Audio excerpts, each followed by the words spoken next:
Bəsdir bu qədər da ailə dram səhnəsinə baxdıq. Deyirəm, daha da biraz həyəcanlı edək. Kamal, özünə gəl.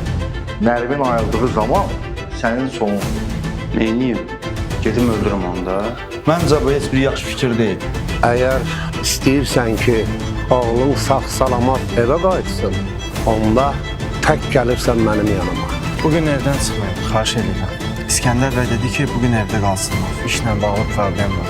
Ona görə bugün evdə qalmalısınız. Həkim, yoldaşım necədir? Hər şey hazırlıqlı olmaq lazımdır. Bizi çox pis gündədir. Təcil əməliyyat etmək lazımdır. Gəlirsən bizi evə aparmağa. Onların ən azından ataları var. Daha doğrusu atalarına olduğunu səni bilirlər.